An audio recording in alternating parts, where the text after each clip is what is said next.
नमस्कार, मी गंगाधर कदम. आपला किनवट न्यूजमध्ये आपणा सर्वांचं हार्दिक स्वागत.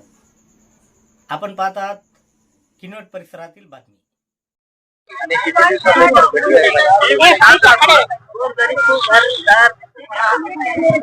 तुम्हाला उपोषणातून जर तुम्हाला न्याय नाही भेटला तर बाळासाहेब ठाकरे याच्यातून काय मागील वर्षी जे अतिवृष्टी झाले त्या अतिवृष्टीची गोकुंदा येथे जाऊन स्वतः मी, खासदार साहेब आणि हे सर्वच जण होते.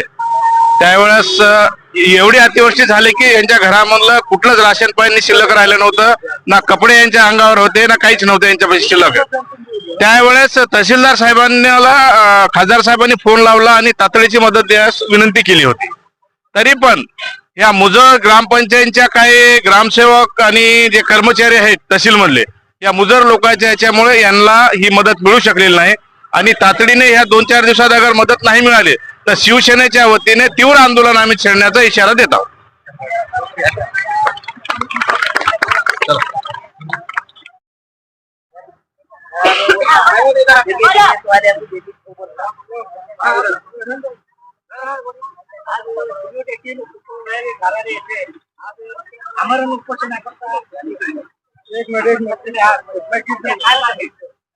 सर, ऑगस्ट महिन्यामध्ये पावसानं थैमान घातला होता. किनवट आणि गोकुंदा शहराच्या नजीकचे सगळे नदी नाले तुडुंब भरून सर्व पाणी आमच्या नागरिकांच्या घरामध्ये घुसून अन्नधान्याची इतर सगळ्या साहित्याची नासधूस झाली होती. अत्यंत नुकसान झाले होतं. आणि त्यावेळेस बरेचसे प्रशासनाचे अधिकारी आमच्या भागात येऊन सांगितलं की तुम्हाला आर्थिक मदत देण्यात येईल, तुम्हाला रेशन वगैरे पुरवठा करण्यात येईल. अशा पद्धतीने आम्हाला कोपराला गुळ लावलं. आणि मध्यंतरी निवडणुका आल्या, त्याच्यामुळं आम्ही ते बिजी असतील असं विचार करून आतापर्यंत आम्ही थांबलो. पण अद्यापर्यंत एक खवडी बी आमच्या या नागरिकांना, नुकसान झालेल्या आपदग्रस्तांना मिळालेले नाही. म्हणून आम्ही या ठिकाणी हे उपोषणाचा हत्यार या ठिकाणी उचललेलं आहे. जोपर्यंत आम्हाला न्याय मिळणार नाही, किनवटच्या बऱ्याचशा नागरिकांना न्याय मिळालेला आहे, आम्हाला त्यांच्या बाबतीत काही म्हणणं नाही. परंतु आम्ही हे वंचित राहिलेलो आहोत. आम्हाला न्याय मिळाला पाहिजे. सगळ्यांच्या बरोबर समान न्याय हा या ठिकाणी झाला पाहिजे. म्हणून आमचे सहकारी या ठिकाणी बसलेले आहेत उपोषणाला. आम्ही सर्व बेमुदत या ठिकाणी धरणे आंदोलन करणार आहोत आजपासून. जोपर्यंत आम्हाला न्याय मिळणार नाही तोपर्यंत हे धरणे आंदोलन चालूच राहील.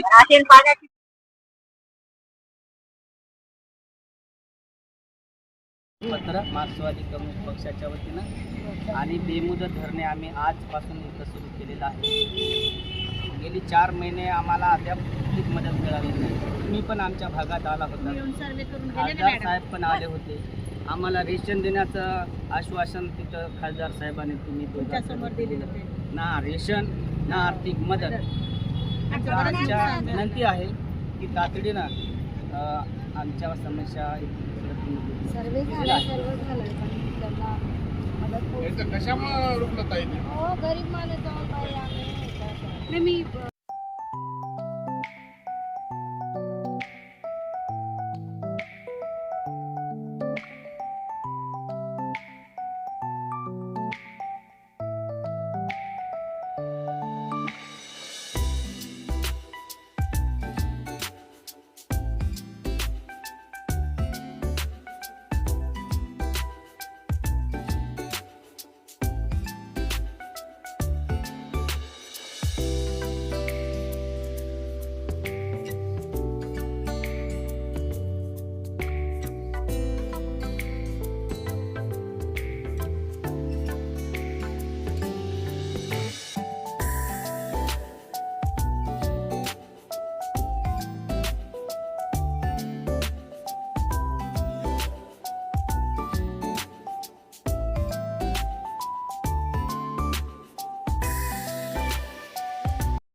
परिसरातील बातम्या पाहण्यासाठी पाहत राहा आपला किनवट न्यूज. लाईक करा, शेअर करा, कमेंट करा आणि या चॅनलला सबस्क्राईब करा.